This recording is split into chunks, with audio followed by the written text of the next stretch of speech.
بسم اللہ الرحمن الرحیم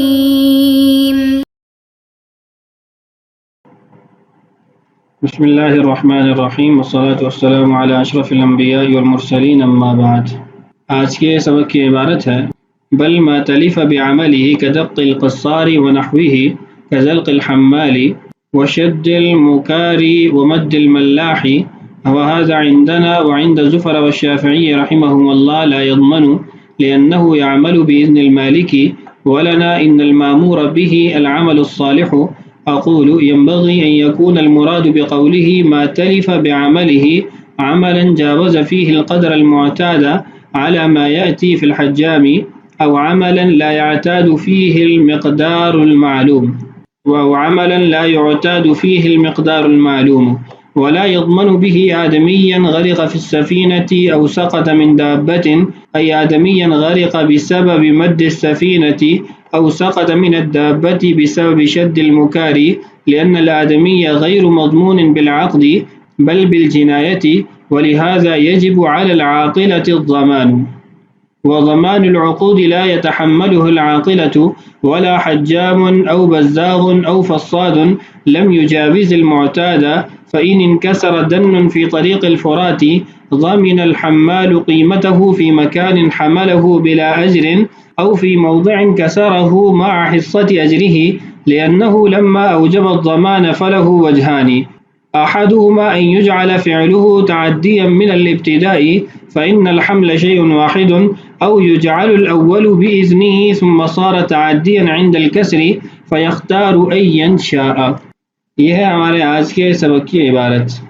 سابقہ ویڈیو کے اندر ہم نے یہ پڑھا تھا کہ امام ابو حنیفہ رحمہ اللہ کے نزدیک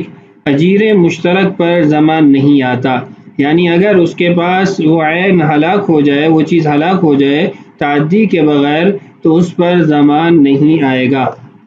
اس ویڈیو کے اندر یہ بیان کر رہے ہیں کہ اگر وہ چیز اس کے پاس ہلاک ہو جاتی ہے اس کے عمل کی وجہ سے، یعنی اس نے جو کام کیا ہے اس کے کام کی وجہ سے وہ چیز ہلاک ہو جاتی ہے تو اس پر ضمان آئے گا۔ عبارت پڑھ کے اس کی مزید جو وضاحت ہے اس کو ذکر کر دیتا ہوں۔ فرماتے ہیں بل ما تلف بعمله، ای بل یضمن ما تلف بعمله، بلکہ وہ ضامن ٹھہرے گا جس چیز کو اس نے اپنے عمل کی وجہ سے، کام کی وجہ سے ہلاک کیا، جس کی مثال پہلی دی ہے کدق القصاری، جیسے دھوبی نے کپڑے کو کوٹ کے پھاڑ دیا، یعنی اتنا اس کو کوٹا کہ وہ پھٹ گیا۔ ونحوہ، جیسی دیگر مثالیں بھی ہیں۔ ونحوہ کے آگے وضاحت دیکھی کزلق الحمالی، جس کی پہلی مثال یہ دی کہ قلی جو بوجھ اٹھانے والا ہوتا ہے اس کا پاؤں پھسل گیا، جس کی وجہ سے بوجھ اس سے گر گیا اور اس میں سے کوئی چیز ٹوٹ گئی۔ وشد المکاری، دوسری مثال ونحوہ کی یہ دی گدھا کرائے پر لیا، اور گدھا جس نے کرائے پر دیا تھا، جس نے گدھا کرائے پر دیا اس نے اس پر زین یا پالان باندھا لیکن اس کو مضبوطی سے نہیں باندھا، یا پھر کسی ایسی چیز سے باندھا جو مضبوط نہیں تھی تو وہ اس کی رسی وغیرہ یا کسی اور ذریعے سے وہ گر جاتی ہے، اس سے سامان گرتا ہے اور سامان ٹوٹ جاتا ہے، اب اس کا ضمان بھی اس پر آئے گا۔ ومد الملاحی، ایسے ہی کشتی وغیرہ کو ملاح نے کھینچ لیا جس کی وجہ سے پانی میں سامان گر کے ضائع ہو گیا، اس میں نقصان ہو گیا، کوئی چیز اس سے گر گئی، تو یہ ساری صورتیں وہ ہیں جس کے اندر وہ ضامن ٹھہرے گا۔ وہذا عندنا، یہ ہمارے نزدیک ہے۔ تو عند زفر والشافعی رحمہم اللہ لا یضمن، امام زفر اور امام شافعی رحمہم اللہ فرماتے ہیں کہ وہ ضامن نہیں ٹھہرے گا۔ ضامن کیوں نہیں ٹھہرے گا؟ لأنہ یعمل بإذن المالک، اس نے یہ تمام تر کام مالک کی اجازت سے کیے ہیں، جب مالک کی اجازت سے اس نے کام کیے تو اس سے یہ ضمان ساقط ہے، اس پر ضمان نہیں آئے گا۔ وَلَنَا، ہماری دلیل دیکھیے، ان المامور به العمل الصالح، کہ اس کو جو مالک نے اجازت دی تھی وہ درست کام کی دی تھی، صحیح کام کی دی تھی، یعنی ایسا کام جس میں مالک کا فائدہ ہو نہ کہ نقصان ہو۔ یہاں پر اس نے جو کام کیا اس میں تو مالک کا نقصان ہو گیا ہے، اور مالک اپنے نقصان کا تو حکم نہیں دیتا، تو اس لیے اس سے ضمان ساقط نہیں ہوگا۔ آگے شارح رحمہ اللہ نے ایک وضاحت کی ہے، اس وضاحت کو بھی پڑھ دیتا ہوں، پھر اس کے مخالف جو اقوال ہمیں دیگر کتب میں ملتے ہیں اس سے متعلق بھی بات کرتے ہیں۔ اقول، میں کہتا ہوں ينبغي أن يكون المراد بقوله ما تلف بعمله، کہ جو متن کے اندر ما تلف بعمله کا جملہ آیا ہے کہ اس کے کام کی وجہ سے جو چیز ہلاک ہوئی، اس کو مقید کرنا چاہیے عملا جاوز فیہ القدر المعتاد، کہ اس کو اس قید کے ساتھ مقید کرنا چاہیے کہ اس نے جس چیز کو ہلاک کیا وہ ایسے عمل سے ہلاک کیا جس میں اس نے عادتاً مقدار سے زائد اس کے اندر عمل کیا ہے، علی ما یاتی فی الحجام، جیسا کہ اس کی وجاہت حجام کے معاملے میں بھی آ رہی ہے کہ اس نے جب حجامہ لگایا تو اس میں موضع جگہ سے جو مخصوص جگہ تھی اس سے تجاوز کیا، او عملا لا يعتاد فیہ المقدار المعلوم، یا پھر یہ کہنا چاہیے کہ اس نے اتنی مقدار میں وہ کام کیا کہ جو معتاد نہیں تھا، عادتاً اتنا نہیں کیا جاتا۔ مثال کے طور پر دھوبی کپڑا دھوتا ہے تو 2-3 بار کوڑتا ہے، اس نے 20-25 بار کوڑ دیا۔ ایسے ہی کوئی بھی ایسا کام جو اس نے معتاد طریقے سے یعنی عادتاً جو کیا جاتا ہے اس سے بڑھ کر کیا تو پھر اس کو ضامن ٹھہرانا چاہیے۔ تو خلاصہ یہ ہے کہ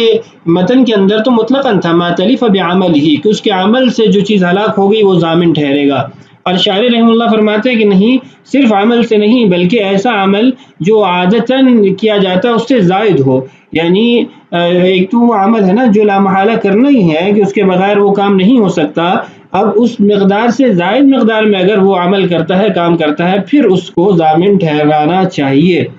تو دو یعنی باتیں آ گئیں، ایک متن کی آ گئی مطلقاً، اور ایک شاعر رحمہ اللہ نے کہ اس کے اندر ایک قید لگانی چاہیے۔ اب اس سے متعلقہ کچھ وضاحت کر دیتا ہوں۔ علامہ شامی رحمہ اللہ نے اس سے متعلقہ جو کلام کیا ہے وہ آپ کے سامنے اسکرین پہ لے آتا ہوں۔ فرماتے ہیں وَيَضْمَنُ، اور وہ ضامن ٹھہرے گا ما ہلک بعملہ کتخریق الثوب من دقہ وزلق الحمال وغرق السفینۃ من مدہ، کہ وہ ضامن ٹھہرے گا یعنی اجیر مشترک اس کے عمل سے جب وہ عین ہلاک ہوا، جیسے کپڑے کو اس درجے کوٹا کہ وہ پھٹ گیا، یا پھر جو کلی تھا وہ پھسل گیا، اور کشتی کی وجہ سے کوئی سامان ڈوب گیا یعنی کشتی کھینچ لی گئی، جاوز المعتاد ام لا، یہ اصل کلمہ ہے جو محل اختلاف ہے کہ اس نے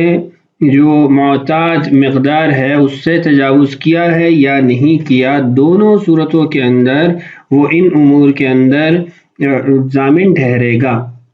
بخلاف الحجام، برخلاف حجام کے مسئلے کے، یعنی جو حجامہ وغیرہ لگاتا ہے، ونحویہ، اور جیسی دیگر جو صورتیں ہیں، کما یأتی عمادیہ، جیسا کہ عمادیہ کے اندر یہ موجود ہے۔ اچھا آگے اس کے بعد ہے والفرق فی الدرر وغیرہ علی خلاف ما بحثہ صدر الشریعہ فتأمل، اور درر اور دیگر کتابوں میں جو مذکور ہے اس میں اور جو صدر الشریعہ رحمہ اللہ نے ذکر کیا ہے اس میں فرق ہے، یہ دونوں ایک دوسرے کے برعکس اقوال ہیں، لیکن قول قحطانی رحمہ اللہ قول صدر الشریعہ فتنبہ، لیکن قحطانی رحمہ اللہ نے صدر الشریعہ رحمہ اللہ کے قول کو ترجیح دی ہے۔ اب نیچے ابن عابدین رحمہ اللہ نے جو اس سے متعلقہ کلام کیا ہے اس کو دیکھیے، ماقبل بھی کافی بات چیت اس سے متعلق ہے، یہاں سے آگے میں پڑھ دیتا ہوں۔ والذی یظہر لی، اور مجھے جو لگ رہا ہے اس کلام سے، انہ لا منافات بین کلامہم، کہ ان سب کے قول میں کوئی منافات نہیں ہے، وان الکل یقولون، سب یہی کہتے ہیں، ان المتلف للثوب غیر معتاد، کہ جب کپڑے کو کسی نے پھاڑ دیا تو اس کا یہ عمل غیر معتاد ہے، یعنی معتاد نہیں کہ عادت کے موافق اس نے کوئی اس کو کوٹا ہے، بلکہ غیر معتاد طریقے سے اس نے اس کپڑے کے ساتھ معاملہ کیا۔ ولیکن لما کان نحو الحجام ضمانہ مقیدا بغیر المعتاد دون المعتاد، لیکن جو حجام کا مسئلہ ہے، حجامہ لگانے والے کا مسئلہ ہے، اس پر جو زمان آتا ہے وہ مقید ہے کہ غیر معتاد ہونا چاہیے نہ کہ معتاد۔ ارادوا التنبیہ، تو یہ بتانا چاہا علی ان نحو القصار غیر مقید بهذا القید لیفید الفرق بینہما، تو اس کے ساتھ اس کا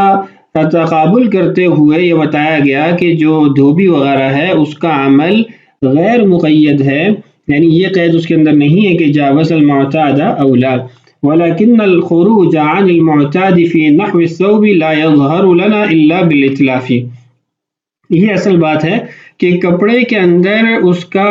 معتاد سے خارج ہونا یعنی غیر معتاد عمل کرنا اسی وقت ظاہر ہو سکتا ہے جب کپڑا پھٹ جائے، تو گویا کپڑا پھٹنا یہ خود اس بات پر دلالت ہے کہ اس نے غیر معتاد عمل کیا ہے۔ فحیث کان متلفا علم انہ غیر معتاد، تو جب اس نے کپڑے کو ہلاک کر دیا تو اس سے خود ہی ثابت ہو گیا کہ یہ غیر معتاد عمل ہے، فیضمن لتقصیرہ، تو وہ اپنی اس کمی کی وجہ سے ضامن ٹھہرے گا۔ فإن الماہر فی صنعته یدرک المتلف، تو جو ماہر آدمی ہے وہ کپڑے کے ہلاک ہونے سے ہی پہچان سکے گا کہ اس نے غیر معتاد عمل کیا ہے۔ بخلاف نحو الحجام، برخلاف حجامہ لگانے والے کے، فإن لعمله محلا مخصوصا، اس کے عمل کے لیے ایک مخصوص مقام ہے، فإذا لم يتجاوزه لا يضمن، جب تک وہ اس سے تجاوز نہیں کرے گا تو ضامن نہیں ٹھہرے گا۔ فإنه لا يمكن إدراكه بمهارته فأنيت الضمان على مجاوزته المحل المخصوص، اس کے اندر تجاوز کیا ہے یا نہیں کیا یہ اسی وقت معلوم ہو سکتا ہے جب اس نے مخصوص جگہ سے تجاوز کیا ہو۔ فظہر بہذا، تو اس سے معلوم ہوا ان کل متلف فی عمل نحو القصار خارج عن المعتاد، کہ ہر وہ کام جو ہلاک کرنے والا ہے، چیز کو ختم کرنے والا ہے، جیسے دھوبی وغیرہ ہے، وہ تو معتاد سے ہی خارج ہے، اور جبکہ جو دوسری چیزیں ہیں جس کے اندر مخصوص محل ہے، وہاں پر اس مخصوص محل اور مقام سے تجاوز سے ہم یہ سمجھیں گے کہ یہ اپنے جو معتاد طریقہ ہے اس سے خارج ہو چکا ہے، نکل چکا ہے، تو تب اس کے اوپر ضمان آئے گا۔ تو بہرحال خلاصہ یہ ہے کہ جو صدر الشریعہ رحمہ اللہ نے یہاں پر قید لگائی ہے عملا جاوز فیہ القدر المعتاد، یہ اگر قید نہ بھی لگائی جائے تو کپڑے کا پھٹنا خود ہی اس بات پر دلالت ہے کہ اس نے غیر معتاد طریقے سے اس کپڑا کو دھویا ہے یا اس کپڑے کو رنگا ہے، کوئی بھی عمل کیا ہے۔ تو بہرحال خلاصہ میں نے آپ کے سامنے ذکر کر دیا ہے، اس مکمل بحث کو آپ حاشیۃ ابن عابدین کے اندر پڑھ سکتے ہیں۔ اپنے سبق کی طرف واپس چلتے ہیں۔ ولا يضمن به آدمیا غرق فی السفینۃ، اور وہ ضامن نہیں ٹھہرے گا جب کشتی کے کھینچنے سے کوئی آدمی ڈوب گیا اور مر گیا، او سقط من دابۃ، یا پھر وہ سواری سے گرا اور مر گیا۔ آگے وضاحت دیکھیے، ای آدمی غرق بسبب مد السفینہ، مطلب یہ ہے کہ ایک آدمی وہ کشتی کھینچنے کی وجہ سے ڈوب گیا، او سقط من الدابۃ، یا کرائے پر دینے والے کے کھینچنے کی وجہ سے وہ شخص گرا اور مر گیا، تو ان صورتوں کے اندر یہ ضامن نہیں ٹھہرے گا۔ وجہ کیا ہے؟ لأن الآدمی غیر مضمون بالعقد بل بالجنایت، وجہ یہ ہے کہ آدمی کا ہلاک ہونے کی وجہ سے جو ضمان آتا ہے وہ عقد کی وجہ سے نہیں آتا بلکہ جنایت کی وجہ سے آتا ہے، اور ولہذا یجب علی العاقلۃ الضمان، اور اسی لیے عاقلہ پر اس کا ضمان لازم آتا ہے۔ وضمان العقود لا يتحمل العاقلہ، جبکہ جو عقود کے ضمان ہوتے ہیں اس کو عاقلہ نہیں برداشت کرتے، نہیں اٹھاتے۔ اس بات کی وضاحت نیچے حاشیہ موجود ہے، مفید حاشیہ ہے، اس لیے چاہتا ہوں آپ کو وہیں سے پڑھ کے اس کا ترجمہ سنا دوں تاکہ بات مکمل طور پر واضح ہو جائے۔ یہ آپ کے پاس نیچے وضمان العقود کے اندر موجود ہے۔ فرماتے ہیں اعلم، یہ بات آپ کو معلوم ہونی چاہیے، ان ضمان العقد لا يجب الا على العاقد، کہ عقد کا جو ضمان ہوتا ہے وہ عاقد پر ہی لازم ہوتا ہے۔ وضمان الجنایت قد يكون على الجانی، اور جو جنایت کی وجہ سے ضمان تاوان آتا ہے وہ کبھی جرم کرنے والے کے اوپر آتا ہے۔ وقد تتحمل العاقلہ، اور کبھی کبھی عاقلہ یعنی اس کے رشتہ دار وہ اس کو برداشت کرتے ہیں، یا عاقلہ کے اندر دیگر جو لوگ آتے ہیں وہ اس کو برداشت کرتے ہیں۔ فإن قلنا بالضمان إذا غرق الآدمي أو هلك بوجه آخر فلا يكون هذا إلا قتلا خطأ، اگر ہم کہیں کہ ضمان لازم آئے گا، کوئی آدمی اگر ڈوب جاتا ہے کسی اور وجہ سے ہلاک ہو جاتا ہے تو یہ تو قتل خطا ہے۔ ولا يمكن القول بالعمد ودية الخطأ على العاقلة، یہ تو کہہ نہیں سکتے کہ عمدن اس نے قتل کیا اور خطا کی جو دیت ہے وہ تو عاقلہ پر آتی ہے۔ فیکون الضمان علی العاقلة، تو جو ضمان ہے وہ عاقلہ پر آئے گا، اور یہ بات پہلے گزر چکی ہے کہ ان غرامۃ العقود لا تكون الا علی العاقد، کہ عقود کی وجہ سے جو تاوان آتا ہے وہ عاقد پر آئے گا، فلا يضمن، تو اس لیے وہ ضامن نہیں ٹھہرے گا۔ آگے ہے ولا حجام او بزاغ او فصاد لم يجاوز المعتاد، اور ایسے ہی حجامہ لگانے والا، داغنے والا اور نشتر لگانے والا، یہ لوگ بھی ضامن نہیں ٹھہریں گے جب تک یہ معتاد طریقے سے تجاوز نہ کریں، معتاد حد سے تجاوز نہ کریں۔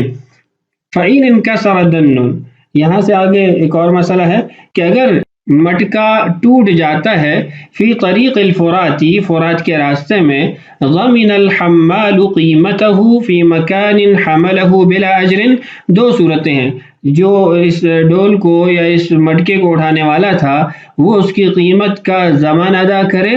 اور ایسی جگہ پر اس کی قیمت کا اعتبار کیا جائے جہاں سے اس نے اٹھایا ہے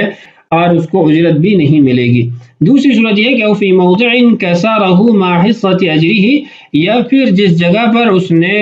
اس کو توڑا ہے اس جگہ کی قیمت کا اعتبار کیا جائے اور اس کے ساتھ اس مقام تک پہنچنے کی اجرت بھی دی جائے۔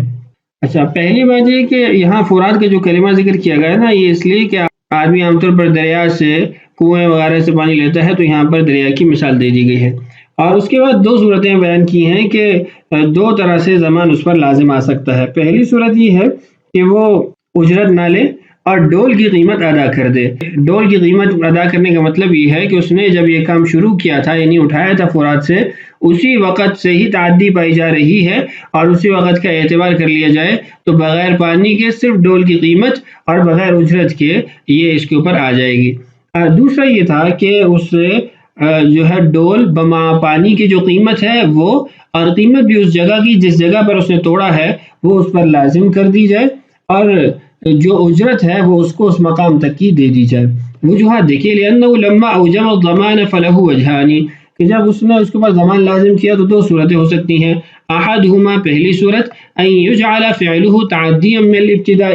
کہ اس کے فعل کو ابتدا سے ہی تعدی شمار کیا جائے، یعنی جس وقت اس نے ڈول اٹھایا تھا۔ فإن الحمل شیء واحد، اس لیے کہ چیز کا اٹھانا عمل واحد ہے، ایک ہی چیز ہے۔ اس نے اس وقت یعنی فرات سے ڈول اٹھایا اور جہاں تک وہ لے گیا اس کا ایک ہی عمل ہے، تو ابتدا سے ہی اس کو متعدی شمار کیا جائے۔ او یجعل الاول باذنہ، یا پھر یہ کہا جائے کہ ابتدا میں مالک کی اجازت پائی جا رہی تھی تو اس لیے اس نے مالک کی اجازت سے عمل کیا تو ضمان نہیں آ رہا۔ ثم صار تعدیا عند الکسر، پھر جب اس نے